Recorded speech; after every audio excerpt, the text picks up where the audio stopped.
Assalamualaikum warahmatullahi wabarakatuh. Apa kabar anak-anak ibu sekalian? Semoga kita semua dalam keadaan sehat dan selalu dalam lindungan Allah Subhanahu wa Ta'ala.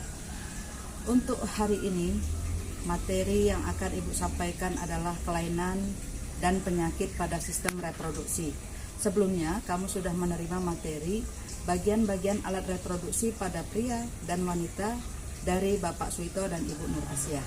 Nah, untuk membahas kelainan dan penyakit pada sistem reproduksi, sebaiknya kita berangkat dulu dari Al-Quran. Nah, kita sebagai umat muslim, kita harus merujuk kepada aturan yang dibuat oleh Allah. Nah, untuk membahas ini, ibu berangkat dari surah Al-Isra ayat 32, di mana di situ dikatakan, janganlah kamu mendekati zina, karena zina itu adalah perbuatan buruk dan salah satu jalan yang keji. Nah, anak-anak ibu sekalian, pada kesempatan ini ibu ingin membahas tentang kelainan dan penyakit pada sistem reproduksi. Tahukah kamu bahwa sistem reproduksi itu banyak yang harus kita jaga, apalagi untuk anak remaja. Nah, pada pembelajaran daring saat ini, mungkin kamu sekilas ada melihat gambar ataupun film ataupun cerita yang tidak layak untuk kamu baca, tidak layak untuk kamu dengar.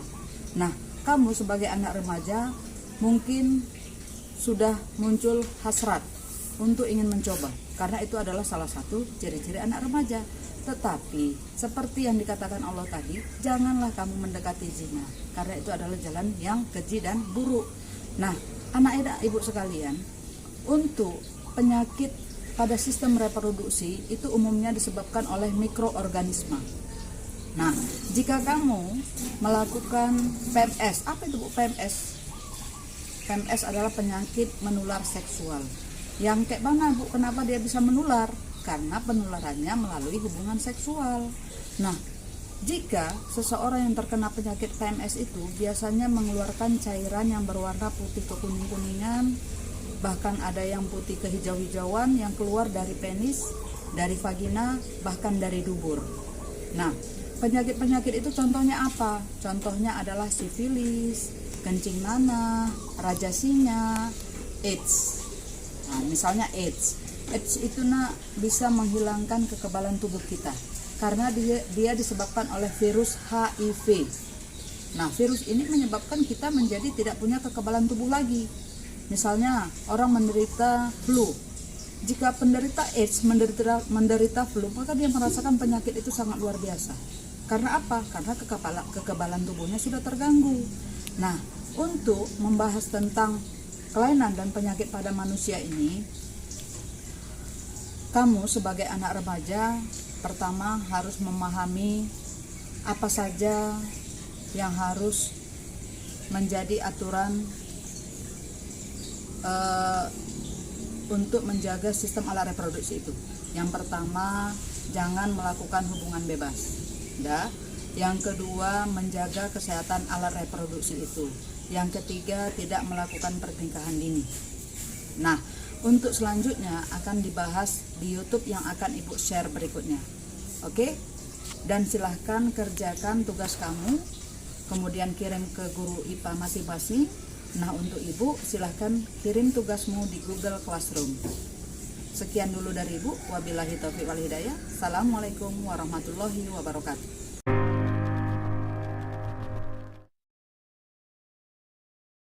Sistem reproduksi sangat rawan terhadap kelainan dan penyakit.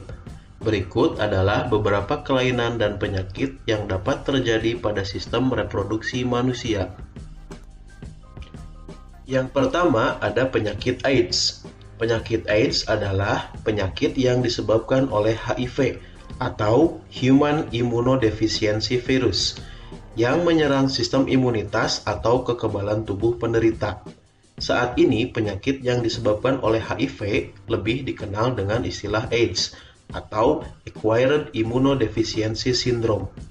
Saat ini belum ditemukan vaksin pencegahnya dan belum ada obat yang betul-betul dapat diandalkan untuk mengatasi HIV atau AIDS.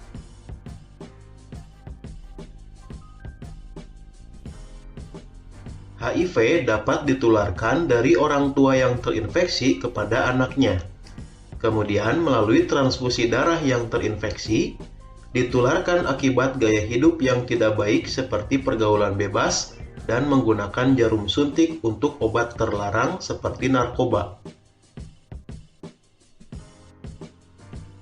Seseorang yang terinfeksi HIV, sistem kekebalan tubuhnya akan semakin menurun.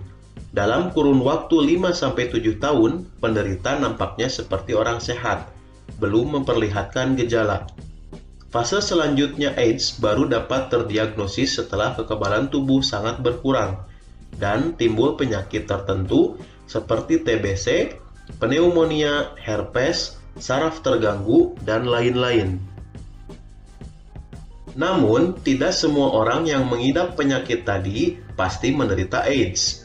Fase ini berlangsung 3-6 bulan.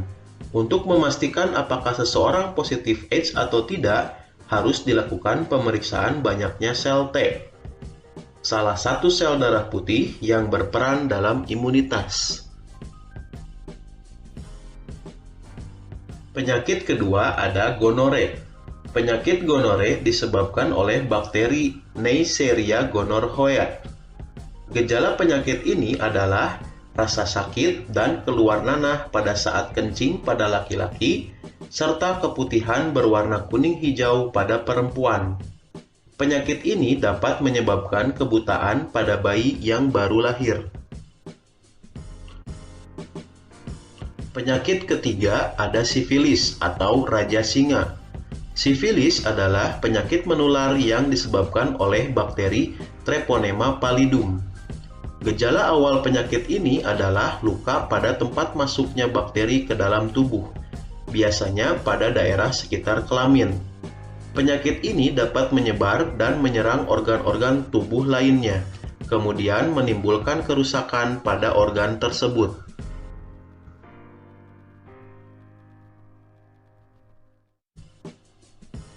Penyakit keempat ada herpes simplex genitalis. Penyakit herpes simplex genitalis disebabkan oleh virus herpes simplex tipe 2 yang menyerang kulit di daerah genitalia luar, anus, dan vagina. Gejala penyakit ini berupa gatal-gatal, pedih, dan kemerahan pada kulit di daerah kelamin. Kemudian pada daerah tersebut timbul beberapa lepuh kecil-kecil, dan selanjutnya lepuh menjadi pecah dan menimbulkan luka. Penyakit herpes sulit sekali sembuh dan sering kambuh setelah beberapa bulan atau tahun. Berikutnya ada keputihan. Keputihan yaitu penyakit kelamin yang terjadi pada perempuan dengan ciri-ciri terdapat cairan berwarna putih kekuningan atau putih keabu-abuan pada bagian vagina.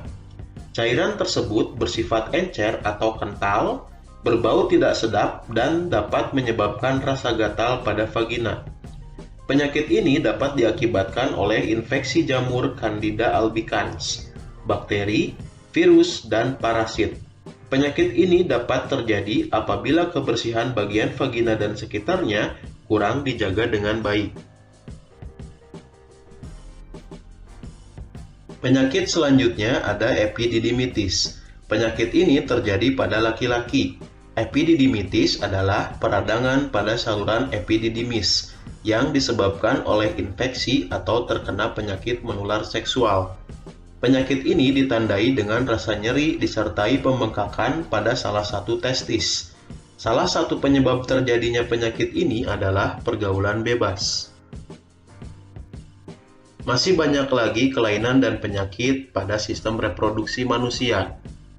Peradangan pada organ-organ reproduksi, juga kanker pada organ-organ reproduksi merupakan beberapa contoh dari kelainan dan penyakit pada sistem reproduksi manusia.